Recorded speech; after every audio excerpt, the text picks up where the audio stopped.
नमस्कार, आज है 30 मार्च, दिन बुधवार। वक्त हो गया है जी बिजनेस की बहुत ही खास पेशकश इंडिया 360 का। मैं हूं दीपक डोभाल। हो जाइए तैयार दिन भर की बड़ी खबरों के 360 डिग्री एनालिसिस के लिए। लेकिन सबसे पहले सुर्खियां। इमरान खान ने टाला देश के नाम संबोधन। नेशनल सिक्योरिटी काउंसिल की बैठक में आर्मी चीफ को दिखाई सीक्रेट चिट्ठी। शेख रशीद बोले इस्तीफा नहीं देंगे इमरान।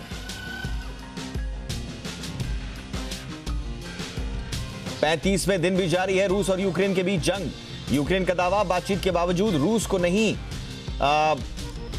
हमले कम करना गुजारा। जंग के चलते अब तक 40 लाख से ज्यादा यूक्रेन छोड़ चुके हैं लोग देश।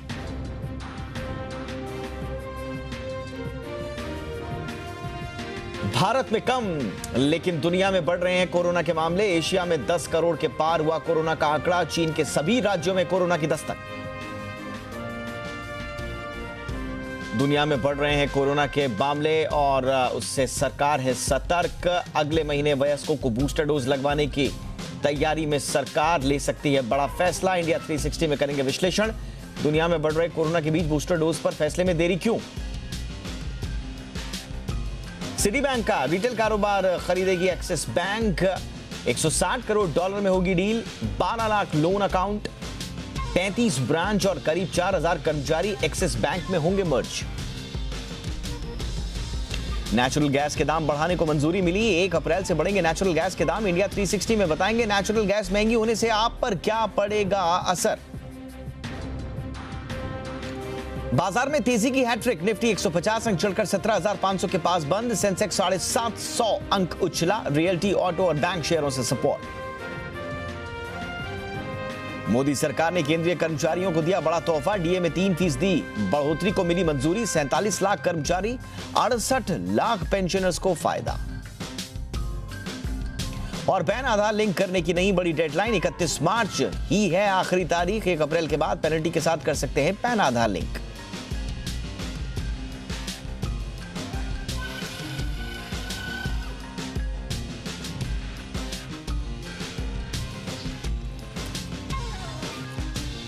और आइए कवर स्टोरी से करते हैं शुरुआत।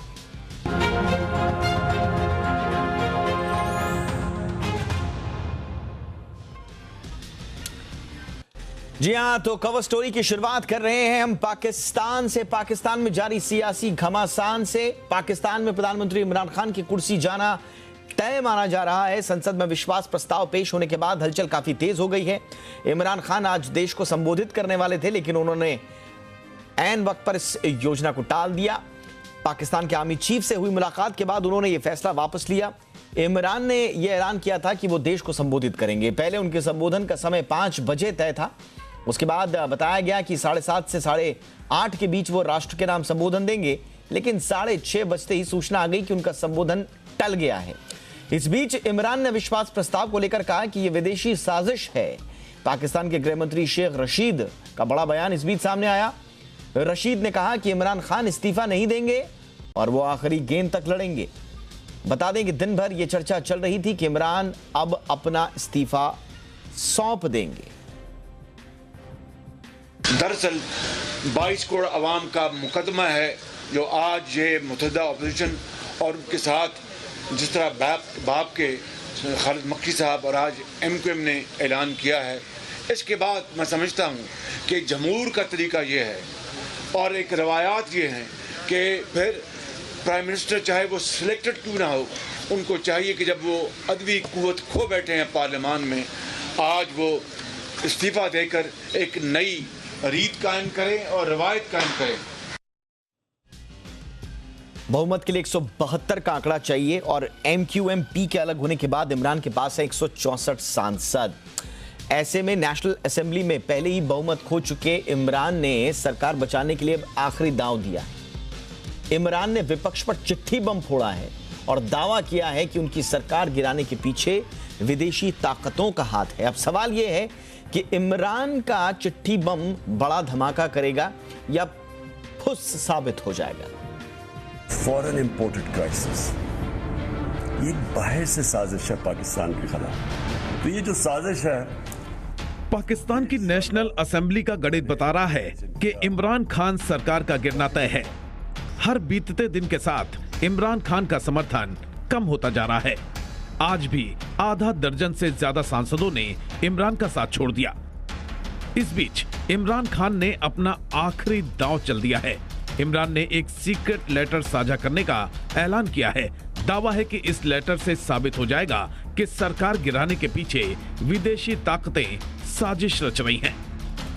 दरअसल इमरान पिछले कई दिनों से विपक्ष पर बारूदी चिट्ठी फोड़ने की बात कर रहे हैं। उन्होंने इस्लामाबाद में रविवार को हुई रैली में भी दावा किया था कि सरकार गिराने के लिए विदेशी शक्तियां लॉबिंग कर रही हैं। इमरान ने यह भी दावा किया था कि उनके पास विदेशी साजिश के बारे में पुख्ता सबूत हैं। इमरान अब विदेशी साजिश के सबूत जनता के सामने पेश करने का दावा कर रहे हैं। इस बीच पाकिस्तान के गृह मंत्री शेख रशीद ने दावा किया है कि इमरान खान इस्तीफा नहीं देंगे। उन्होंने कहा कि इमरान खान आखिरी गेंद तक खेलेंगे। शेख रशीद ने कहा कि सरकार गिराने के लिए विदेशी ताकतों की मदद लेने वालों को जनता माफ नहीं करेगी। सरकार बचाने के लिए इमरान खान ने चिट्ठी बम फोड़ने के अलावा एक और पैतरा चला। उन्होंने अपने सांसदों को अविश्वास प्रस्ताव पर वोटिंग से दूर रहने के निर्देश दिए हैं। हालांकि विपक्ष मांग कर रहा है कि इमरान खान तुरंत इस्तीफा दे दें, क्योंकि बहुमत उनके साथ नहीं है। पाकिस्तान में विपक्ष हमलावर है। 175 सांसदों के समर्थन का दावा कर रहा है और नेशनल असेंबली में वोटिंग से पहले ही इमरान से इस्तीफे की मांग कर रहा है। इमरान इस्तीफे से लगातार इनकार कर रहे हैं और अब उन्होंने आखिरी दांव चल दिया है। विदेशी साजिश का आरोप लगाकर इमरान खुद को शहीद साबित करने की कोशिश कर रहे हैं। इमरान की कोशिश जनता की सहानुभूति हासिल करने के साथ साथ विपक्ष पर विदेशी ताकतों के हाथ में खेलने का आरोप लगाने की भी है।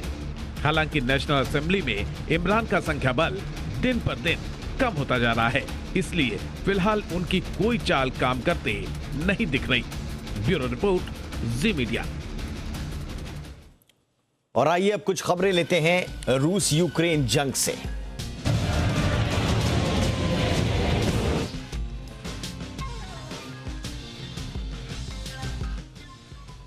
रूस और यूक्रेन के बीच जंग 35वें दिन भी जारी है। कल तुर्की में दोनों देशों के बीच बातचीत में कुछ इलाकों में हमले कम करने को लेकर सहमति बनी थी, लेकिन आज यूक्रेन ने दावा किया है कि ऐसा कुछ भी नहीं हुआ। यूक्रेन ने दावा किया है कि रूस ने अपने हमले कम नहीं किए हैं। ब्रिटेन ने भी यूक्रेन के इस दावे पर मुहर लगाई है।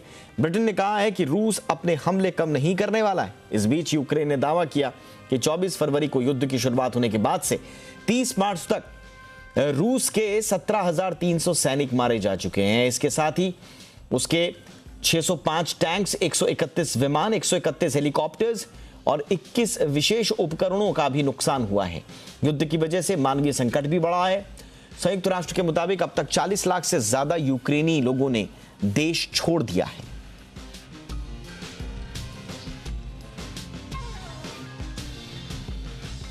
अब सवाल यह है कि क्या रूस अब युद्ध में कमजोर पड़ने लगा है और यूक्रेन फिर से बढ़त पर आ गया है। यूक्रेन के सैन्य कमांडर जो दावा कर रहे हैं उससे तो यही लगता है कि अब रूस के हाथों से यूक्रेन के शहर फिसल रहे हैं।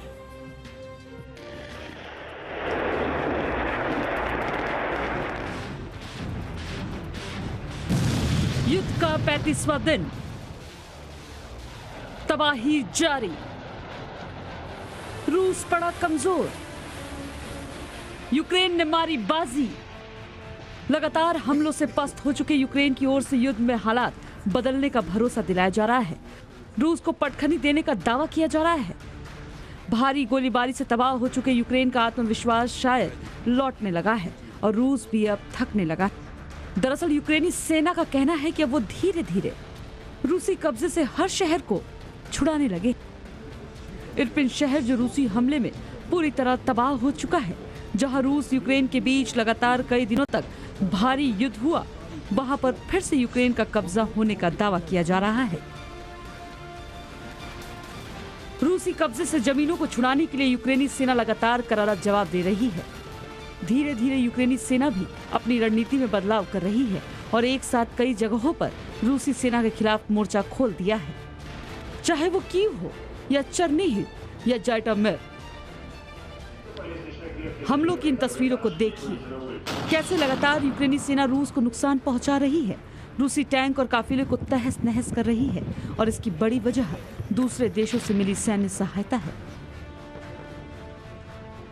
रूस यूक्रेन अब बातचीत के टेबल पर ज्यादा गंभीर दिख रहे हैं। रूस भी अब शायद इस युद्ध को खत्म करने के मूड में दिख रहा है, क्योंकि लगातार युद्ध से यूक्रेन में भारी तबाही हुई है, तो रूस के लिए ये युद्ध मुश्किल ही खड़े कर रहा है। ब्यूरो रिपोर्ट, जी मीडिया। अटलांटा में मशहूर गुजराती लोक गायिका गीताबेन रबारी के कॉन्सर्ट में जमकर नोटों की बारिश हुई। दरअसल गीताबेन यूक्रेन की मदद के लिए कार्यक्रम कर रही थीं। प्रवासी भारतीयों को उनकी गायकी इतनी पसंद आई कि चारों ओर डॉलर ही डॉलर नजर आने लगे। लोग गीताबेन के काम की खूब तारीफ कर रहे हैं।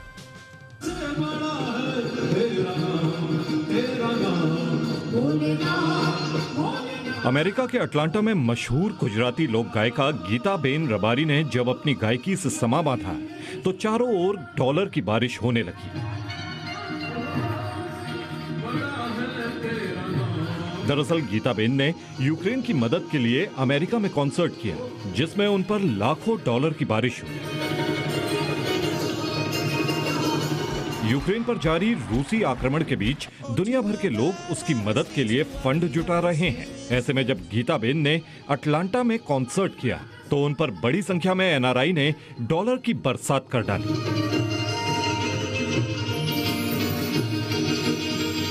इससे तकरीबन 3 लाख US डॉलर यानी 2 करोड़ 28 लाख रुपए जुटाए गए, जिसे यूक्रेन के लिए दान किया जाएगा।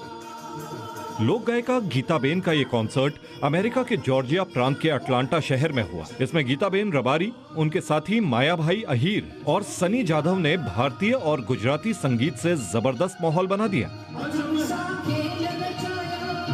गीताबेन ने खुद इस कॉन्सर्ट की तस्वीरें और वीडियो अपने फेसबुक और इंस्टाग्राम हैंडल से शेयर किए, जो अब वायरल हो गए हैं। गीताबेन इन दिनों US दौरे पर है। एक हफ्ते पहले उन्होंने टेक्सास में भी लाइव कॉन्सर्ट किया था। गीताबेन के अटलांटा में हुए कॉन्सर्ट की तस्वीरों को 27,000 से अधिक लाइक्स मिल चुके हैं। साथ ही यूजर्स गायिका गीता के नेक काम की सराहना कर रहे हैं। ब्यूरो रिपोर्ट, जी मीडिया। रूस यूक्रेन की जंग में ब्रिटेन लगातार यूक्रेन के साथ खड़ा हुआ है और उसे सपोर्ट देने में जुटा हुआ है, लेकिन अपने घर में ब्रिटेन भी एक नई मुसीबत से जूझ रहा है और इस मुसीबत को जन्म दिया है कोरोना ने। कोरोना ब्रिटेन की परीक्षा अजीबोगरीब तरीके से ले रहा है। यहां पहले ट्रक ड्राइवर्स की कमी का संकट खड़ा हुआ, तो अब यहां चप्पलों का अकाल पड़ गया है। जी हां, चप्पलों का अकाल। पूरा मामला समझने के लिए रिपोर्ट देखिए।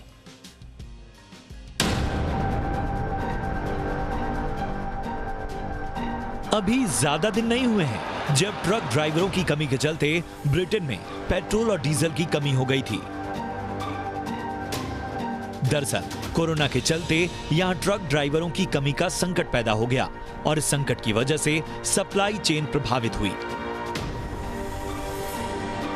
सप्लाई चेन प्रभावित होने से अब यहां चप्पलों की कमी का नया संकट पैदा हो गया है। डेली स्टार के मुताबिक ब्रिटेन में होटलों और स्पा ने अपने ग्राहकों से घर से चप्पल लाने की अपील की है। होटलों का कहना है कि राष्ट्रीय स्तर पर चप्पलों की कमी हो गई है और इस वजह से हम आपको फ्री में चप्पलें नहीं दे पाएंगे। रिपोर्ट की माने तो यहाँ केवल होटलों और स्पा में ही नहीं बल्कि आम लोगों को भी चप्पलों की कमी की समस्या से जूझना पड़ रहा है। सप्लाई चेन प्रभावित होने से सिर्फ चप्पल ही नहीं बल्कि अन्य चीजों की कमी भी हो रही है। होटल में चप्पल के अलावा शैम्पू और तौलिया जैसे बेसिक चीजों की कमी की शिकायतें हैं और ये कमी इसलिए बढ़ी है क्योंकि कोरोना महामारी के दौरान ट्रक ड्राइवरों में कमी आने लगी है। होटल और बड़े व्यापारी ऐसी चीजों को बल्क में खरीदते थे, लेकिन सप्लाई चेन में दिक्कत आने की वजह से बल्क ऑर्डर प्रोसेस नहीं हो पा रहे हैं और इनके पास सामान की कमी हो रही है। चप्पलों और शैम्पू जैसे कई बेसिक चीजों की कमी से होटलों को काफी नुकसान उठाना पड़ रहा है। दरअसल जब से लॉकडाउन खत्म हुआ है और कोविड के मामलों में कमी आई है, तब से ही लोग बाहर घूमने का प्लान बना रहे हैं। ऐसे में चप्पलों की कमी होटलों के लिए बड़ा नुकसान साबित हो सकती है। ब्यूरो रिपोर्ट, जी मीडिया। चलिए अब बात देश में कोरोना की कर लेते हैं। घबराने वाली कोई बात नहीं है। देश में कोरोना के मामले लगातार घटते जा रहे हैं। बीते दिन की अगर बात करें तो देश में 1233 नए कोरोना के मामले आए। हालांकि इस दौरान 31 लोगों की मौत भी हुई है। इसी के साथ देश में कोरोना के कुल मामले 4 करोड़ 30 लाख के पार पहुंच गए। एक्टिव मामलों की बात करें तो देश में सिर्फ 14-15 हजार के आसपास ही अब एक्टिव केस बचे हुए हैं। वैक्सीनेशन की बात करें तो देश में अब तक का 1 अरब 83 करोड़ से ज्यादा लोगों का वैक्सीनेशन हो चुका है।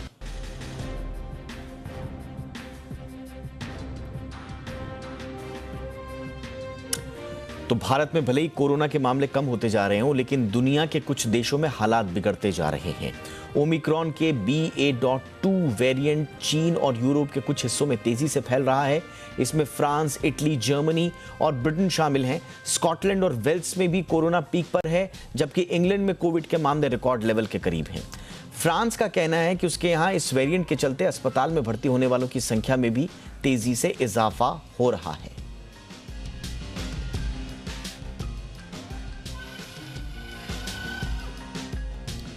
और दुनिया भर में जिस तरह से कोरोना के मामले बढ़ रहे हैं और जिस तरह से एशिया में मामले बढ़ रहे हैं, हमारे आसपास मामले बढ़ रहे हैं, उससे भारत में भी एक बार फिर बूस्टर डोज को लेकर बहस छिड़ गई है। खबरें हालांकि ये हैं कि सरकार अप्रैल से सभी वयस्कों को बूस्टर डोज लगाने पर विचार कर रही है।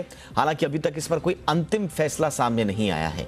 भारत में जैसा कि हमने कहा कि घबराने वाली कोई बात नहीं है, कोरोना के मामले कम हो रहे हैं, लेकिन एशिया में कोरोना से जो हालात बिगड़ रहे हैं और एशिया में कोरोना का आंकड़ा जिस तरह से 10 करोड़ के पार हो चुका है, एशिया में हर दूसरे दिन 10 लाख मामले सामने आ रहे हैं, उससे कम से कम ये तो साफ है कि पड़ोसी देशों के साथ साथ भारत में भी खतरा अभी टला नहीं है। ऐसे में भारत में बूस्टर डोज को लेकर यह सुस्ती क्यों? जब एशिया में कोरोना बढ़ रहा है तो तब बूस्टर डोज लगाने में देरी करना क्या सही फैसला है? बूस्टर डोज के स्तर पर सरकार की योजना क्या है, इस पर चर्चा भी करेंगे, लेकिन पहले यह रिपोर्ट देखिए।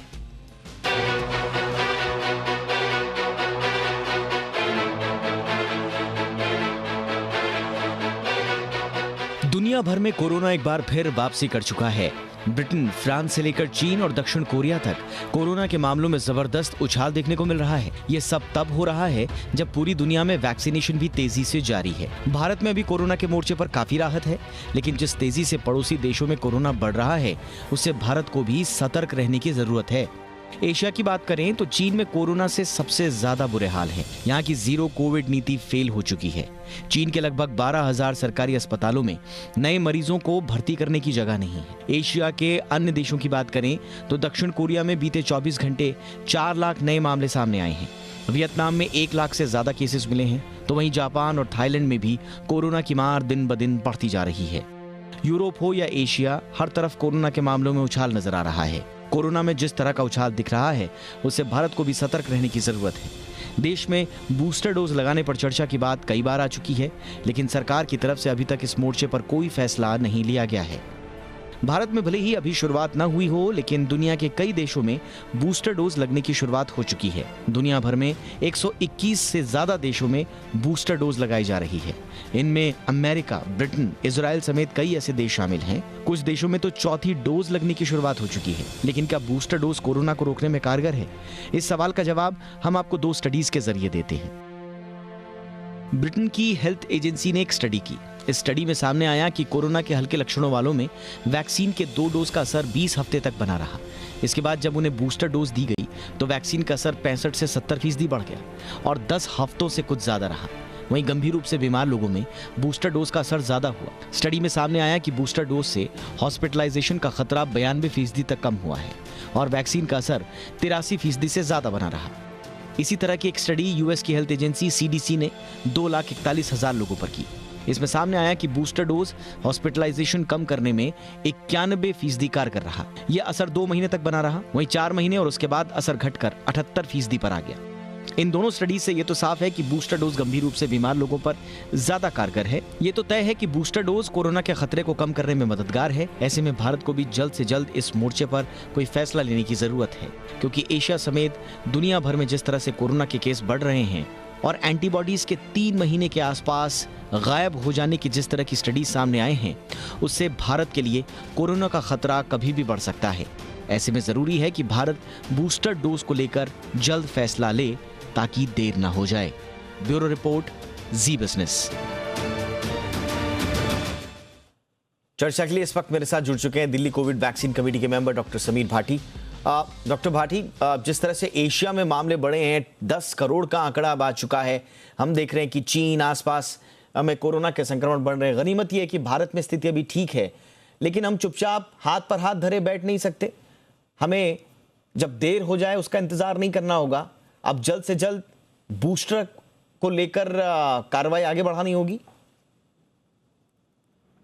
देखिए, बिल्कुल अगर हम बात करें, अभी भारत का कंपैरिजन हम इस सिचुएशन के अंदर कर नहीं सकते, क्योंकि जैसा अभी आपने भी अपनी इनिशियल रिपोर्ट के अंदर दिखाया है कि अभी जो वहां पर प्री डोमिनेंट वेरिएंट है वो BA.1 और BA.2 है, जो कि ओमिक्रॉन के ही सब वेरिएंट है।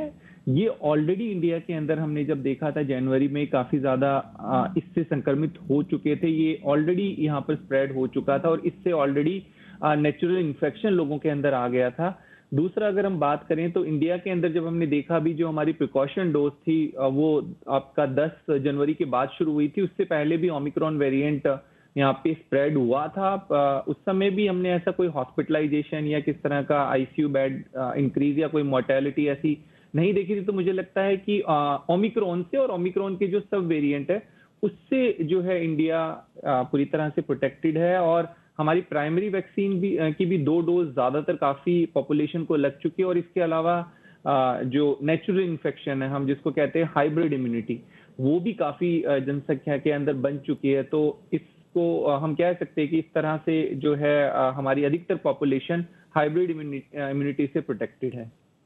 बिल्कुल सर, हाइब्रिड इम्यूनिटी से प्रोटेक्टेड है, लेकिन आप ही लोगों के साथ कई बार चर्चा में ये बात भी सामने आई है कि इम्यूनिटी कोई भी हो, वो इट्स नॉट फॉर एवर। तो कभी ना कभी वो एंटीबॉडीज कम होना शुरू होंगी, कभी ना कभी बूस्टर डोज की या फिर हमें एक और इम्यूनिटी की आवश्यकता होगी। तो उसके लिए आपको क्या लगता है, कितना समय हमारे पास है और क्या समझदारी होगी अप्रैल में बूस्टर डोज हर हाल में रोल आउट कर देना? हाँ, देखिए, बिल्कुल जैसा आपने बताया कि जो एंटीबॉडीज लेवल है वो डिक्लाइन होता है कुछ समय के बाद, पर उसमें एक चीज जानना और जरूरी है कि हमारी मेमोरी सेल्स भी होती है जो हम एंटीबॉडीज टेस्ट करते हैं, उसमें उसको मेजर नहीं किया जाता है। तो अगर हम वैसे भी इंडिया की बात करें तो लास्ट ईयर हमने जब सीरो सर्वे किया था तो उस समय भी हमने देखा था कि लगभग 80% के करीब ज्यादातर सभी राज्यों के अंदर सीरो पॉजिटिविटी मिली थी। तो डेल्टा वेरिएंट से भी प्रोटेक्शन मिला था, नेचुरल इम्यूनिटी, फिर वैक्सीन लगी और उसके बाद ओमिक्रॉन से भी बहुत अधिक लोग जो है संक्रमित हुए थे। तो एंटीबॉडीज लेवल कम हो, डिक्लाइन हो, बट हमारी जो मेमोरी सेल्स होती है वो भी हमें प्रोटेक्शन प्रोवाइड करती है। हाँ, रही बात बूस्टर की, तो निश्चित तौर पर जैसे हमने जो स्टडीज देखी भी है यूके की भी, तो उसमें भी और इजराइल की स्टडीज भी हुई है कि उसमें जो कोमॉर्बिड लोग हैं उनको नेचुरली इससे बहुत अधिक अच्छी सुरक्षा मिली है। तो जिस तरह से हाँ, भारत के अंदर पहले भी जो वैक्सीन चरणबद्ध तरीके से चल रही थी, उसी तरह से जो बूस्टर का रोल आउट है वो भी निश्चित तौर पे चरणबद्ध तरीके से होगा। और इसमें अब जो टारगेट किया जाएगा, जैसे कि हमने 60 एंड हेल्थ केयर वर्कर के लिए शुरू किया, इसके बाद 60 कोमॉर्बिड की कंडीशन हटा दी गई है। और अब मैं समझता हूँ हमारे जो कोमॉर्बिड वाले अन्य लोग हैं 50 से ऊपर या 45 से ऊपर, क्योंकि कोमॉर्बिड की संख्या काफी ज्यादा है, तो उनके लिए बूस्टर देना निश्चित तौर पर अनिवार्य होगा। बहुत बहुत शुक्रिया सर, आपने वक्त निकाला और इस महत्वपूर्ण मुद्दे पर बातचीत की। बहुत बहुत शुक्रिया आपका। आगे बढ़ते हैं और अब देखते हैं इंडिया 360 की खास पेशकश, मामला क्या है।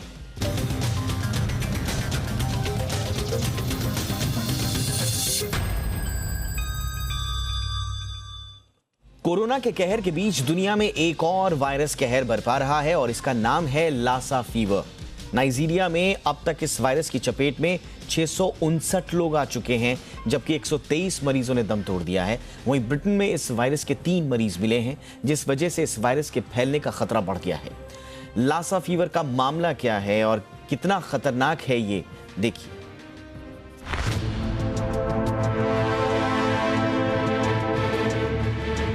कोरोना वायरस का संकट अभी खत्म भी नहीं हुआ है और इस बीच बुखार से जुड़ी एक बीमारी सामने आई है जो तेजी से पैर पसार रही है। आने वाले समय में ये बीमारी दुनिया के लिए नई चुनौती खड़ी कर सकती है। लासा फीवर नाम की इस बीमारी से नाइजीरिया में लोग तेजी से संक्रमित हो रहे हैं और इस बीच एक्सपर्ट्स का कहना है कि कोरोना महामारी के बीच लासा फीवर का बढ़ता प्रकोप नाइजीरिया समेत दुनिया के अन्य देशों के लिए भी मुश्किलें बढ़ा सकता है। Nigeria centre for disease control के आंकड़े बताते हैं कि देश में अब तक 659 लोगों में लासा फीवर के संक्रमण की पुष्टि हुई है, जबकि इस साल 88 दिनों में लासा फीवर से 123 लोगों की मौत हो चुकी है। इसके अलावा ब्रिटेन में भी लासा फीवर के 3 मरीज मिले हैं, जिसमें से एक की मौत हो चुकी है। WHO के मुताबिक Lassa fever acute viral haemorrhagic fever होता है, जो लासा वायरस के कारण होता है। लासा का संबंध वायरसों के परिवार एरिना वायरस से है और मनुष्य आमतौर पर इसकी चपेट में अफ्रीकी मल्टी मैमेट चूहों से आते हैं। मनुष्य पर लासा फीवर का प्रभाव 2 से 21 दिन तक रहता है। लासा वायरस की चपेट में आने पर व्यक्ति को तेज बुखार, सिर दर्द, गले में खराश, मांसपेशी में दर्द, सीने में दर्द, डायरिया, खांसी, पेट में दर्द और जी मचलाने जैसे लक्षण नजर आते हैं। गंभीर मरीजों में चेहरे पर सूजन, फेफड़ों में पानी, मुंह और नाक से खून निकलने लगता है। इसके अलावा मरीज के ब्लड प्रेशर में भी तेजी से गिरावट आने लगती है। लासा बुखार को लेकर सबसे बड़ी टेंशन ये है कि इसके 80% मामले एसिम्प्टोमेटिक होते हैं, जिसकी वजह से इसका पता लगाना काफी मुश्किल है। कुछ मरीजों को अस्पताल में भर्ती करवाना तक पड़ता है और उनकी बीमारी काफी गंभीर हो सकती है। लासा वायरस से पीड़ित अस्पताल में दाखिल होने वाले मरीजों में से 15% तक की मौत हो सकती है। लासा वायरस लासा बुखार उसी परिवार से जुड़ा है जिससे इबोला और मार्बर्ग वायरस हैं। लासा बुखार पहली बार 1969 में नाइजीरिया के लासा शहर में खोजा गया था और इसी शहर के नाम पर इस बीमारी का नाम पड़ा। इस बीमारी का पता तब चला जब नाइजीरिया में 2 नर्सों की इससे मौत हो गई। हालांकि धीरे धीरे ये मामले कम हो गए, लेकिन एक बार फिर लासा ने कहर बरपाना शुरू कर दिया है। ब्यूरो रिपोर्ट, जी मीडिया। विदेशों की तर्ज पर अब जल्द ही भारत के पास अपना एक कार सेफ्टी रेटिंग सिस्टम होगा। जी बिजनेस को मिली जानकारी के मुताबिक सरकार इसी साल स्वदेशी क्रैश टेस्टिंग रेटिंग सिस्टम लाएगी। कैसा होगा स्वदेशी रेटिंग सिस्टम, कैसे ये काम करेगा, पूरी जानकारी इस रिपोर्ट में देखिए।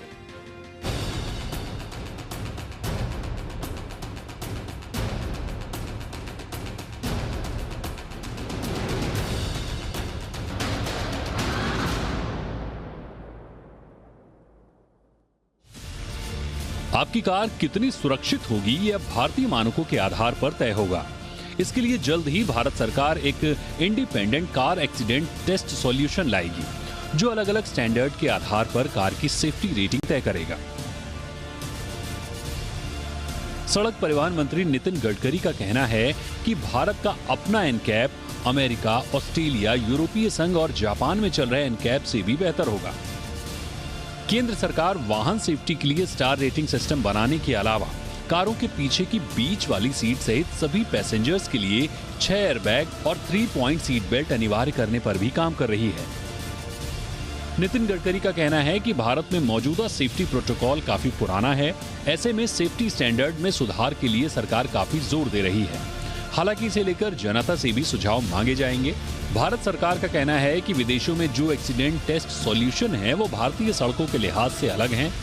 ऐसे में भारत की एनकैप रेटिंग यहाँ की सड़कों के हिसाब से दिया जाएगा और उन कारों को सेफ्टी के लिहाज से रेटिंग दी जाएगी। सेफ्टी रेटिंग सिस्टम शुरू होने के बाद कार खरीदारों को कार खरीदने में मदद मिलेगी। अमरीश पांडे, जी मीडिया। और अब भारतीय सड़कों पर भी जल्द ही हाइड्रोजन कारें फर्राटा मारते दिखने वाली हैं। बहुप्रतीक्षित पहली हाइड्रोजन कार भारत में अपना सफर शुरू कर चुकी है। केंद्रीय मंत्री नितिन गडकरी ने आज इसकी सवारी की। केंद्रीय मंत्री इस एडवांस्ड कार में सवार होकर आज संसद पहुंचे। इस दौरान स्वच्छ ईंधन पर चलने वाली ये कार लोगों के आकर्षण का केंद्र बनी रही।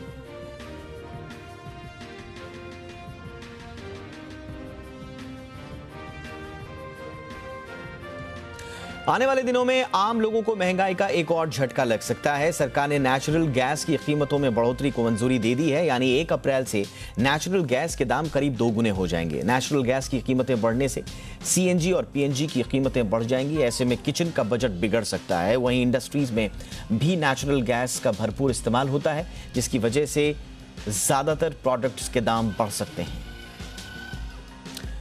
और नेचुरल गैस के दाम बढ़ने को लेकर पूरी डिटेल दे रहे हैं मेरे सहयोगी वरुण दुबे। देखिए, 1 अप्रैल से गैस के दाम में बढ़ोतरी का ऐलान जो है वो सरकार ने कर दिया है। $2.9 से बढ़ के अब ये गैस के दाम जो है, नेचुरल गैस के दाम, उसको $5.90 के आसपास कर दिया, यानी कि करीब करीब $3 के आसपास की बढ़ोतरी है वो की गई है। और वैसे भी देखिए, जिस तरह से नेचुरल गैस के दाम बढ़े थे इंटरनेशनल मार्केट में, माना जा रहा था कि अच्छी खासी बढ़ोतरी होगी और उसी का ऐलान सरकार ने कर दिया है। लेकिन इसका इम्पैक्ट जो है, इसका असर जो है वो सीधे आपके जेब पे पड़ने वाला है। क्यों? क्योंकि देखिए, नेचुरल गैस का इस्तेमाल करती हैं खासकर सिटी गैस डिस्ट्रीब्यूशन कंपनीज, यानी कि नेचुरल गैस के दाम बढ़े हैं तो अब सीएनजी के दाम और पीएनजी के दाम दोनों ही बढ़ने वाले हैं। वैसे भी सीएनजी के दाम पिछले कुछ समय से बढ़ रहे थे और अब और बढ़ोतरियाँ हो सकती है।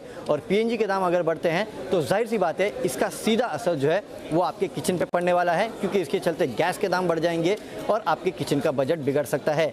सीएनजी के दाम बढ़ेंगे तो जाहिर सी बात है ट्रांसपोर्टेशन के दाम बढ़ जाएंगे और इसके चलते आना जाना जो है वो काफ़ी महंगा पड़ सकता है। और वैसे भी आजकल ज़्यादा से ज़्यादा गाड़ियाँ जो है वो सीएनजी पे ही चलती है। सिर्फ यही नहीं, अगर आप देखेंगे तो पिछले कुछ समय से काफ़ी सारी इंडस्ट्रीज जो है वो गैस का इस्तेमाल करना शुरू कर चुकी है। और ख़ासकर अगर आप देखेंगे तो सिरेमिक कंपनियां हो गई, फर्टिलाइज़र कंपनियां हो गई, पावर कंपनियां हो गई, ये सब काफ़ी बड़ी मात्रा में नेचुरल गैस का इस्तेमाल करती है रॉ मटेरियल के तौर पे। और जाहिर सी बात है, अगर नेचुरल गैस के दाम बढ़ेंगे तो इनको इसको पास ऑन करना पड़ेगा। हो सकता है आने वाले दिनों में काफ़ी सारे प्रोडक्ट्स जो है उनके दाम आपको बढ़ते हुए नजर आएँ। तो जाहिर सी बात है, जिस तरह से नेचुरल गैस के दाम बढ़े हैं, इसका सीधा असर जो है वो आपके जेब पे पड़ने वाला है। सीएनजी पीएनजी तो महंगी होएगी, लेकिन साथ ही साथ काफ़ी सारे और प्रोडक्ट्स हैं जिनके दाम आने वाले दिनों में बढ़ सकते हैं। बात बाजार की कर लेते हैं। बाजार में आज लगातार तीसरे दिन तेजी का माहौल रहा। रूस और यूक्रेन के बीच शांति वार्ता में हुई प्रगति के साथ ही auto, IT, bank, capital goods और रियल्टी स्टॉक्स में आई तेजी ने बाजार को सपोर्ट किया। एफआईआईज की हल्की खरीदारी भी बाजारों के लिए पॉजिटिव साबित हुई। बाजार ने शुरुआत में ही मजबूती के संकेत दे दिए थे और दिन भर बाजार धीरे धीरे ऊपर चढ़ता गया। बाजार में निचले स्तरों से शॉर्ट कवरिंग का सहारा मिला। कारोबार के अंत में निफ्टी 173 अंक चढ़कर 17,500 के पास बंद होने में कामयाब रहा। सेंसेक्स 740 अंक बढ़कर 58,684 के लेवल पर बंद हुआ। बैंक निफ्टी में 450 अंकों से ज्यादा की तेजी रही। मार्केट में आज कहां सबसे ज्यादा एक्शन देखने को मिला, बताने के लिए हमारे साथ जुड़ रहे हैं कुशल गुप्ता। ओवर टू यू कुशल। जी, तो कारोबारी हफ्ते के मिड वीक सेशन और मंथली एक्सपायरी के एक दिन पहले बाजारों में आज शानदार तेजी के साथ क्लोजिंग हुई, जहां पर निफ्टी में चढ़ने वाले शेयरों की सूची में बजाज फिनसर्व, एचडीएफसी लाइफ जैसे स्टॉक्स अच्छी तेजी दिखाने में सफल रहे। वहीं गिरावट का रुझान अगर आप देखें तो ओएनजीसी, हिंडाल्को जैसे स्टॉक्स पर दबाव देखने को मिला सबसे ज्यादा। टॉप गेनर्स में रेमंड्स 13% तक का दमदार उछाल रहा। साथ ही टाटा कॉफी यहां पर भी 9 से 10% तक की तेजी बनती हुई नजर आई। गिरावट का रुझान सुप्रीम पेट्रोकेम सबसे ज्यादा रहा। अंत में अगर आप बीएफएसआई स्पेस की बात करें तो यहां पर पूनावाला, फिनकॉर्प दूसरे दिन लगातार यहां पर तेजी बनी। बजाज फाइनेंस में भी 3% तक की तेजी रही। रियल्टी स्पेस से Raymond, Arvind smart spaces, macrotech developers जैसे स्टॉक्स में अच्छा रुझान बनता हुआ दिखा। इनफैक्ट सेक्टर स्पेसिफिक अगर आप बात करें तो ऑटो स्पेस भी पीछे नहीं था। हीरो मोटोकॉर्प कल की गिरावट के बाद आज बेहतरीन रिकवरी यहां पर देखने को मिली। 2.5 से 3% तक की तेजी थी। एमएनएम, मारुति सुजुकी में भी अच्छा रुझान बना। पर मेटल्स, काउंटर्स, आज आप पूरा का पूरा इंडेक्स भी देखेंगे तो 3% तक की गिरावट यहां पर आती हुई दिखी। जी के हिट कॉल्स में बात करें तो एसीसी कुणाल जी ने, बंधन बैंक सिमी जी की तरफ से आता हुआ नजर आया और रेमंड हिमांशु जी की तरफ से रहा। तो ओवरऑल मार्केट की ब्रेड जो थी वो काफी स्ट्रांग थी, पर मेटल स्पेस आज के क्लियर कट और कंप्लीट अंडर परफॉर्मर निकल कर आए। शुक्रिया कुशल इस तमाम जानकारी के लिए। और मार्केट में एक्शन पर चर्चा के लिए इस वक्त मेरे साथ जुड़ चुके हैं सेठी फिनमार्ट के मैनेजिंग डायरेक्टर विकास सेठी सर। विकास जी, बहुत बहुत स्वागत है। मार्केट ने तेजी की हैट्रिक लगा ली है सर। कल एक्सपायरी का दिन है, लेकिन कल क्या कोई उथल पुथल दिखेगी या फिर कल भी इसी तरह से मोमेंटम जारी रहेगा? नहीं, बिल्कुल दीपक, देखिए आज तो सुबह बाजार में जब हम खुलने के पहले रशिया और यूक्रेन की तरफ से जो पॉजिटिव संकेत आ रहे थे उसके ऊपर हम बहुत एक अच्छी तेजी के साथ खुले और बाकी हमने पूरे दिन भर उस तेजी को कायम रखा। और कल चूंकि मंथली एक्सपायरी का दिन है, फाइनेंशियल ईयर एंड है, तो बाजार थोड़े वोलेटाइल तो बिल्कुल रहने चाहिए। बाकी थोड़ा बहुत एनएवी मैनेजमेंट भी रहता है और बाजार में जिस तरह के सेंटिमेंट बने हैं अगर रशिया यूक्रेन की तरफ से और कोई नेगेटिव खबरें नहीं आती तो I feel markets would be positive tomorrow also, और मुझे लगता है Bajaj should do well tomorrow again. बहुत बहुत शुक्रिया सर इस तमाम जानकारी के लिए। आगे बढ़ते हैं। बैंकिंग सेक्टर में आज एक बड़ी डील का ऐलान हुआ है। एक्सिस बैंक ने सिटी बैंक के भारतीय कारोबार को खरीद लिया है। ये पूरा सौदा $160 करोड़ में तय हुआ है। ये पूरी तरह से कैश डील है। एक्सिस बैंक ने जो कारोबार खरीदा है उसमें सिटी ग्रुप का credit card, wealth management, loan और रिटेल बैंकिंग से जुड़ा कारोबार शामिल है। इस डील के बाद सिटी बैंक के कर्मचारियों को एक्सिस बैंक में ट्रांसफर कर दिया जाएगा। एक्सिस बैंक के सीईओ अमिताभ चौधरी से खास बातचीत की हमारे सहयोगी अनुराग शाह ने। हमारे साथ खास बातचीत के लिए मौजूद है एक्सिस बैंक के MD and CEO Amitabh Chaudhary ji. ये जो सर डील का ऐलान किया गया है, कितनी फायदेमंद रहेगी बैंक के लिए और इसकी आगे की प्रक्रिया क्या होगी? देखिए, हमें इस ट्रांजैक्शन को पहले देखिए 2 स्टेजेस है। पहले स्टेज में हमें अप्रूवल्स चाहिए जिसके करीब 9 से 12 महीने लगेंगे, और जब वो हमें अप्रूवल्स आ जाएंगे हमारे पास तो उस दिन अब हम सिटी बैंक के कस्टमर्स हमारे कस्टमर बन जाएंगे, उनकी लायबिलिटीज़, उनके एसेट्स हमारे हो जाएंगे, और उस दिन हम वो कंसिडरेशन पे करेंगे 12,325 करोड़ का। इसमें 9 से 12 महीने लगेंगे। उसके बाद क्योंकि सिटी बैंक का जो टेक्नोलॉजी प्लेटफॉर्म है वो डिफरेंट है, हमें टाइम लगेगा कि उनके हम टेक्नोलॉजी प्लेटफॉर्म से उन कस्टमर्स को अपने साथ लेके आएँ। तो हमने एक एग्रीमेंट सिटी बैंक के साथ किया है जहाँ पर हमें ये ट्रांजिशन सर्विसेज प्रोवाइड की जाएंगी। हमें इस एग्रीमेंट में हम सिटी बैंक का ब्रांड भी यूज़ कर सकेंगे कुछ समय के लिए, और धीरे धीरे स्लोली, जिससे कि कस्टमर्स का एक्सपीरियंस चेंज ना हो, हम उन कस्टमर्स को एक्सिस बैंक के प्लेटफॉर्म पे या जो भी प्लेटफॉर्म डिसाइड करेंगे उस पर उनको माइग्रेट करेंगे। तो ये जो पूरी प्रक्रिया है, कम से कम आप ये देखिए कि हमें इसमें 2.5 से 3 साल करीब लग जाएंगे। हम ये नहीं चाहते कि इस पूरे प्रोसेस में कस्टमर्स को कहीं भी तकलीफ हो। हम ये नहीं चाहते कि इस पूरी प्रक्रिया में जो सिटी बैंक के एम्प्लॉयज़ उनको ये लगे कि एक्सिस बैंक अच्छी जगह नहीं है ज्वाइन करने के लिए। हम चाहेंगे हर एम्प्लॉय हमारे साथ आए।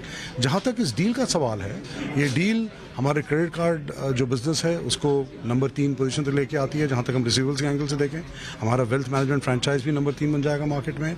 हमें 1600 सुविधा अकाउंट और कॉर्पोरेट सैलरी अकाउंट मिलेंगे। हमारे पास एक सिटी बैंक जो फ़ोन सर्विस सेंटर है वन ऑफ द बेस्ट है। हमारे पास 3600 some of the best employees in the system हमारे पास साथ आएंगे।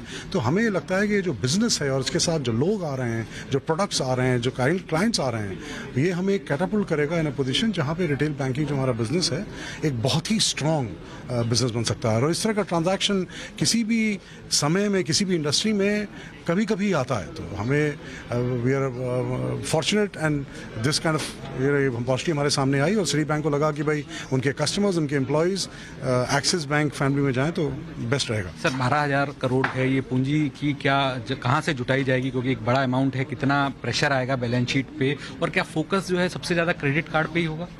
देखिए, हमारी बैलेंस शीट काफ़ी स्ट्रांग है, तो जहाँ तक इस पर्टिकुलर पेमेंट का सवाल है, अपनी बैलेंस शीट में उसको बड़ा इजी एब्जॉर्ब कर सकते हैं, उससे कोई प्रॉब्लम नहीं है।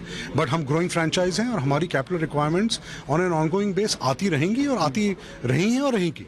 तो हम कैपिटल ज़रूर रेज करेंगे। वो कब रेज करेंगे, किस सर्कमस्टांस में रेज करेंगे, वो अगले हम 6-9 महीने में डिसाइड करेंगे। हमें आज की कोई तारीख में कोई जल्दी नहीं है। बट हाँ, हमें ये लगता है कि इस ट्रांजैक्शन के बाद हमारे जो किस तरह के कस्टमर होंगे, जो हमारा प्रीमाइजेशन होगा, हमारी जो पोजीशन है मार्केट में उसकी स्ट्रेंथ और बढ़ेगी। और ये जो हमारी स्ट्रैटेजी रही है जीपीएस की, ग्रैनुलर फ्रेंचाइज, प्रीमाइज फ्रेंचाइज, वो उसको बहुत अच्छी तरह फिट होती है उस स्ट्रैटेजी में।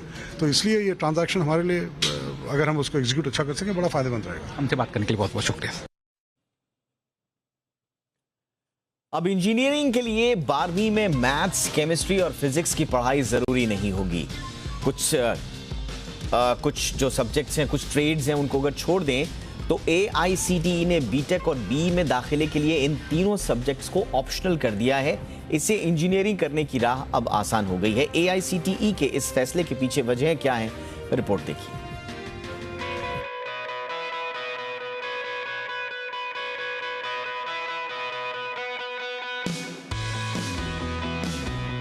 किसी छात्र ने अगर 12वीं में मैथ, फिजिक्स और केमिस्ट्री की पढ़ाई नहीं की है और वो इंजीनियरिंग करना चाहता है तो उसे निराश होने की कोई जरूरत नहीं है। BE और BTech के करीब 33% कोर्सेज को छोड़ दें तो मैथ, फिजिक्स और केमिस्ट्री की पढ़ाई के बगैर अब कोई छात्र इंजीनियरिंग की पढ़ाई कर सकता है। All India council for technical education यानी AICTE ने अब इन तीनों सब्जेक्ट्स को इंजीनियरिंग के दाखिले के लिए वैकल्पिक कर दिया है। AICTE के इस फैसले के बाद बिजनेस स्टडीज समेत दूसरे विषयों की पढ़ाई करने वाले छात्रों के लिए भी इंजीनियरिंग करने के रास्ते खुल गए हैं। AICTE के नए नियम सभी इंजीनियरिंग से जुड़े डिप्लोमा और अंडर ग्रेजुएट कोर्सेज पर लागू माने जाएंगे और आगामी शिक्षा सत्र से प्रभावी होंगे। मैथ को जहां 29 में से 10 इंजीनियरिंग कोर्सेज के लिए ऑप्शनल किया गया है, वहीं केमिस्ट्री को भी कंप्यूटर साइंस, इलेक्ट्रिकल और इलेक्ट्रॉनिक इंजीनियरिंग के कोर्सेज के लिए ऑप्शनल सब्जेक्ट कर दिया गया है। AICTE की नई गाइडलाइन के मुताबिक जिन छात्रों ने 12वीं में मैथ या केमिस्ट्री नहीं ली है, वो अगर कोई math, physics, chemistry, computer science, electronics, information technology, biology, informatics practice, biotechnology, technical vocational subject, agriculture, engineering, graphics, business studies और एंटरप्रेन्योरशिप में से कोई 3 विषय के साथ 12वीं पास किया है तो इंजीनियरिंग में दाखिला ले सकता है। हालांकि इंजीनियरिंग में दाखिले के लिए किसी छात्र को फाउंडेशन लेवल पर मैथ, फिजिक्स और केमिस्ट्री का ज्ञान होना जरूरी होगा। फिलहाल AICTE के इन बदलावों के पीछे ये भी तर्क दिया जा रहा है कि कई बार छात्र मैथ या केमिस्ट्री से कन्नी काटते हैं, लेकिन इन विषयों में कमजोर होने के चलते इंजीनियरिंग नहीं कर पाते। उन छात्रों के लिए ये एक बड़ा मौका साबित हो सकता है। वहीं देश में बीटेक और BE के हजारों सीटें खाली रह जाती हैं। इन बदलावों के बाद ये सीटें शायद खाली न रहें। ब्यूरो रिपोर्ट, जी मीडिया। अब वक्त है इंडिया 360 की खास पेशकश मेटावर्स की पाठशाला का।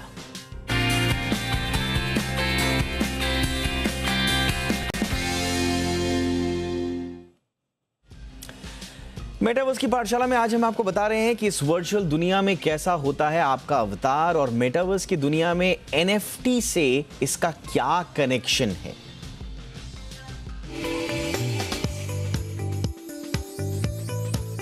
मेटावर्स सोशल मीडिया का नेक्स्ट लेवल होने वाला है। इस वर्चुअल शेयर्ड 3D वर्ल्ड का हिस्सा आप अपनी फोटो या वीडियो से नहीं बन सकते, बल्कि मेटावर्स का हिस्सा बनने के लिए आपको डिजिटल अवतार चाहिए होगा। फिर भले ही वो डिजिटल अवतार इंसान का हो या किसी प्रोडक्ट या प्रॉपर्टी का हो।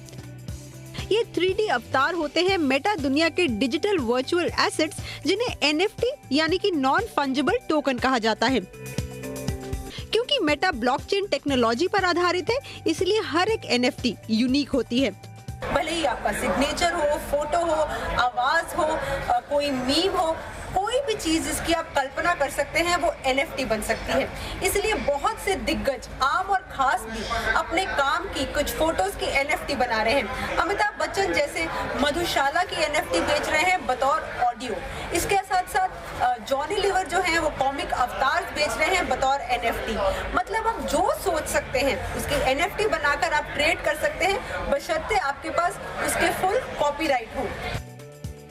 अमिताभ बच्चन के बाद अब कमल हसन ने अपनी NFT के साथ मेटा के यूनिवर्स में कदम रखा है। रियाना, स्नूप डॉग, देश विदेश में ऐसे कई बड़े दिग्गज सेलिब्रिटीज हैं जिन्होंने मेटा की दुनिया में कदम रखने के लिए अपना डिजिटल अवतार लॉन्च किया है। अभी हाल ही में महिंद्रा ने भी ऑक्शन के लिए लॉन्च की थार की NFT। मैकडॉनल्ड्स ने बनाई अपने बर्गर की NFT। नाइकी ने निकाले मेटा के लिए जूते, तो गुची ने कपड़े। मेटा की दुनिया में जो लोग और कंपनियां इन्वेस्ट कर रही हैं, उनके लिए कमाई के भी बढ़िया ऑप्शंस हैं। मसलन मैकडॉनल्ड्स जो है वो मेटा में बर्गर बेच रही है। जो बर्गर आपने ऑर्डर किया वो आपके घर डिलीवर होगा, लेकिन उसके बाद वो NFT किल करते जाएगी, क्योंकि NFT एक ही होगी मेटा के यूनिवर्स में, और कंपनीज को और आगे बर्गर्स भी बेचने हैं। इसके साथ साथ जो इंसान है, अगर उनके अवतार हैं, वो प्रॉपर्टी खरीद बेच सकते हैं, मॉडलिंग कर सकते हैं मेटावर्स में, इन्फ्लुएंसर बन के कमाई कर सकते हैं। यानी कि ये एक पैरेलल दुनिया चल रही है, और जिस तरह से लोग मेटावर्स में इन्वेस्ट कर रहे हैं, हो सकता है आने वाले दिनों में ये कमाई का एक बहुत बढ़िया जरिया बने। नौकरियां होंगी, यहाँ पर बिजनेस होगा और सोशलाइजिंग होगी। एक तस्वीर, जी मीडिया, मुंबई।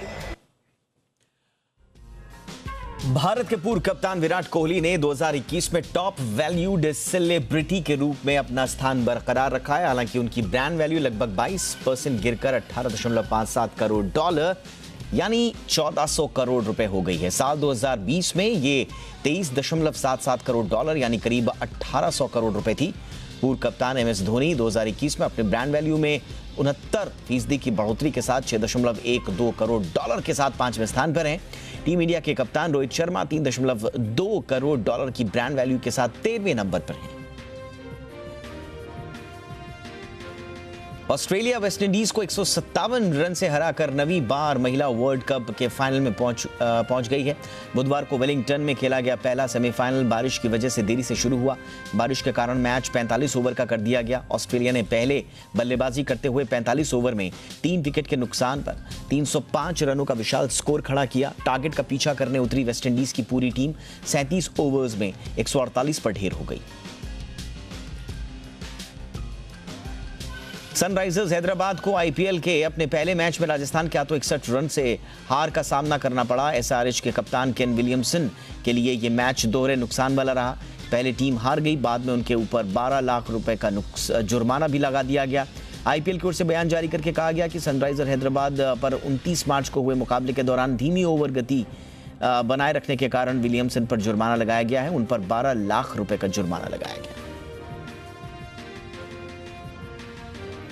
आज रॉयल चैलेंजर्स बेंगलुरु और कोलकाता नाइट राइडर्स आमने सामने हैं। अब तक दोनों टीमें 29 बार भिड़ चुकी हैं पूरे आईपीएल में, और इसमें केकेआर 16 बार जीती है, जबकि 13 मुकाबलों में आरसीबी ने बाजी मारी है। आरसीबी ने केकेआर के खिलाफ अपने पिछले 5 मुकाबलों में 3 में जीत हासिल की है। अंतिम 2 मैचों के दौरान दोनों बार बाजी आरसीबी के हाथ लगी है। आईपीएल इतिहास का पहला मुकाबला भी इन्हीं दोनों टीमों के बीच खेला गया था।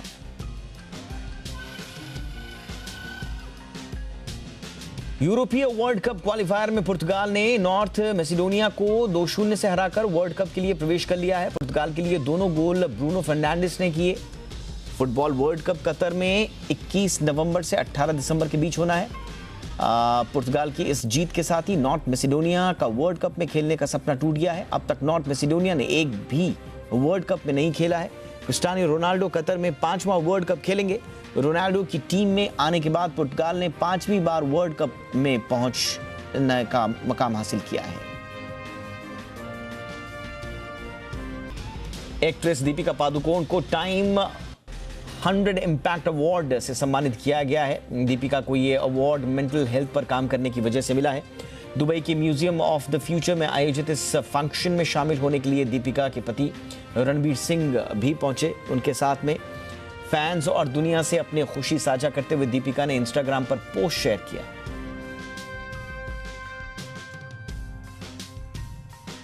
वरुण धवन और जानवी कपूर की जोड़ी पहली बार पर्दे पर साथ नजर आने वाली है। प्रोड्यूसर साजिद नाडियाडवाला और डायरेक्टर नितेश तिवारी की इस फिल्म का नाम बवाल रखा गया है। यह फिल्म अगले साल यानी 7 अप्रैल 2023 को सिनेमाघरों में दस्तक देगी। डायरेक्टर नितेश तिवारी अपनी ब्लॉकबस्टर फिल्म दंगल और छिछोरे के लिए काफी वाहवाही बटोर चुके हैं। ऐसे में इस फिल्म से भी उनके प्रशंसकों को काफी उम्मीदें हैं।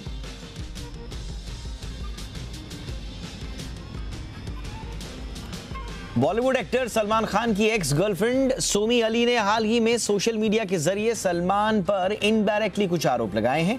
उन्होंने अपनी पोस्ट के जरिए किसी का नाम लिए बिना बॉलीवुड के हार्वे विंस्टाइन को धमकी दी है। साथ ही उन्होंने ऐश्वर्या राय बच्चन को भी टैग किया है। बता दें कि हार्वे विंस्टाइन हॉलीवुड के मशहूर प्रोड्यूसर और फिल्म मेकर हैं। हार्वे पर 1-2 नहीं बल्कि कई सारी महिलाओं और एक्ट्रेसेस ने रेप करने, मारपीट करने और धमकाने के आरोप लगाए।